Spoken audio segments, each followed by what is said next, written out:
Maintenant, au niveau d'admin consulte. La dernière version du logiciel, on le voit ici toujours à un niveau d'admin consulte, version 8.0.0.5.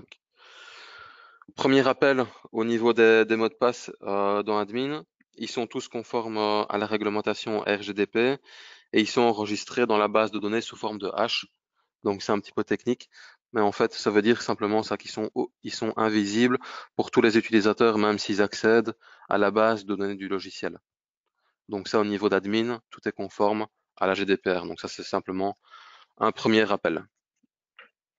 Maintenant au niveau de la gestion des données à caractère personnel des clients, au niveau d'admin, il est possible au niveau de la configuration du logiciel, ici au niveau des relations, dans configuration, j'ai un nouveau point de menu ici qui est disponible, config GDPR. Ou à ce niveau-ci, donc on le rappelle, un type CRM dans admin, c'est le type de client. Donc ici, moi j'ai indiqué pour le besoin de la démo aujourd'hui, le type client. Client depuis X années, je vais pouvoir stocker les données. Et donc ici, je vais pouvoir paramétrer le délai de stockage des données qui va pouvoir être paramétré soit en années, soit en mois. Donc c'est à ce niveau-ci que je vais pouvoir faire le paramétrage pour la conservation des données d'une relation. Maintenant, pour pouvoir supprimer ces données, il faut distinguer deux types de relations, donc les clients et les autres relations. Par client, on entend forcément toutes les relations pour lesquelles vous avez enregistré du temps ou des factures. Les données ne pourront jamais être effectivement supprimées, mais comme dans Bob 50, elles vont être anonymisées une fois que le délai de conservation paramétré ici au préalable va arriver à échéance. On va vous proposer une procédure en 3 étapes. On a édité un petit manuel pour cette petite procédure. S'il faut le manuel, on vous l'envoie par email. Pareil au niveau de Bob 50, il y a un petit manuel qui a été mis en place. S'il le faut, il suffit de m'envoyer un petit email ou au niveau d'IBgraph et on fera le nécessaire pour vous l'envoyer. Comme ça, vous avez un support papier par rapport à ça. Je reviens à ce niveau-ci. Donc première étape par rapport à admin pour supprimer un client, une relation. Première étape, c'est le délai. Je l'ai fait juste avant. Deuxième étape, rechercher dans le délai, dans les relations, pardon, les clients qui sont arrivés à échéance. Donc ici, on va pouvoir ajouter une colonne dans notre grille d'accueil. Pour rappel, au niveau ici d'admin, au niveau des petits engrenages, vous savez paramétrer la grille comme vous voulez et vous savez ajouter les informations que vous voulez. Donc ici, au niveau des colonnes, je vais pouvoir ajouter date GDPR et donc elle va s'ajouter à la suite ici.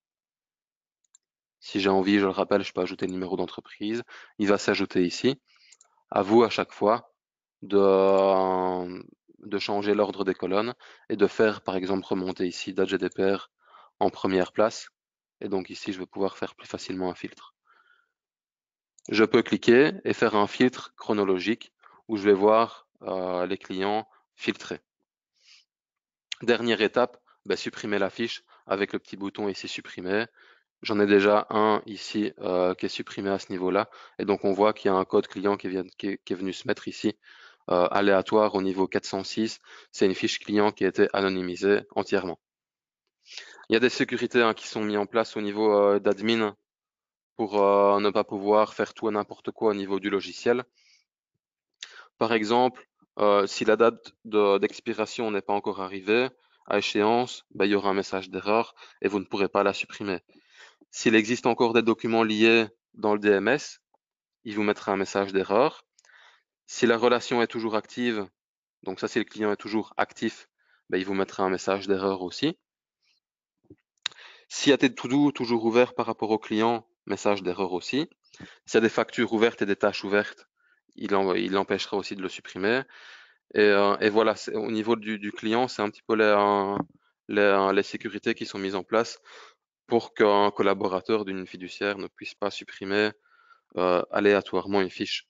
Et donc forcément, il y a des garde-fous qui ont été mis en place. Deuxième chose, par rapport à la GDPR dans admin, mais c'est la suppression des données des employés. Je l'ai dit en préambule. Ce qui est important, c'est les clients, les employés, les fournisseurs. Et donc, dans Admin, vous avez toutes les données au niveau des employés. Eh ben, ils sont aussi concernés par les procédures GDPR.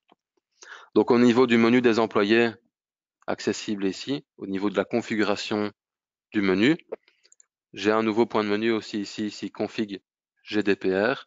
Et là, je vais pouvoir paramétrer aussi, un petit peu comme dans les relations, par type d'employé, le délai de conservation des données. Par exemple ici, j'ai dit au niveau d'un collaborateur interne, dès que sa date de fin de contrat est atteinte, je stocke ces données pendant encore une année. Même chose qu'au niveau des clients, je peux sélectionner en année ou en mois. Collaborateur indépendant, date de fin de contrat, 2 ans.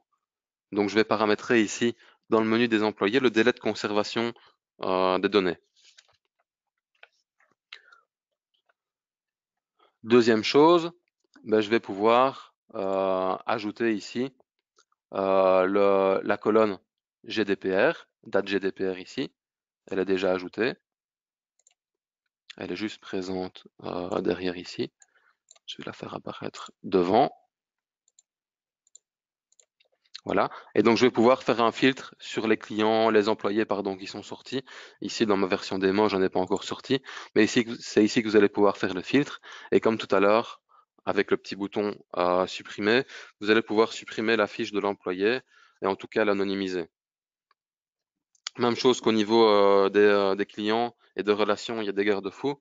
Donc, s'il y a des documents liés, même chose, ça ne pourrait pas être supprimé. Si le collaborateur est toujours actif, ça ne pourrait pas être supprimé. S'il a encore des to-do attribués, ce sera impossible. Donc, il faudra d'abord clôturer tous ces to-do pour pouvoir supprimer la fiche de l'employé. S'il est encore lié à des relations ou des projets, ce sera toujours impossible. Donc, ça, c'est bien important au niveau du menu des projets de réattribuer tous les projets qui étaient attribués à cet employé-là à un autre employé. Sinon, ce sera impossible de le supprimer. Petit détail important, s'il a encore des congés, des demandes de congés à valider, ce sera impossible aussi de supprimer la fiche. Donc il faut valider tous ces congés. Et s'il a encore des tâches ouvertes attribuées, ce sera une nouvelle fois, impossible. Donc voilà, ça c'est un petit peu les garde-fous au niveau du menu des employés dans Admin. Voilà, par rapport à Admin, c'est à peu près tout ce qui a été fait. Je vais faire une pause de 2 minutes par rapport à ça pour vous laisser le temps de poser des questions au niveau des questions générales, au niveau de Bob 50 et au niveau d'Admin. On se retrouve dans 2 minutes pour la partie Dia Client.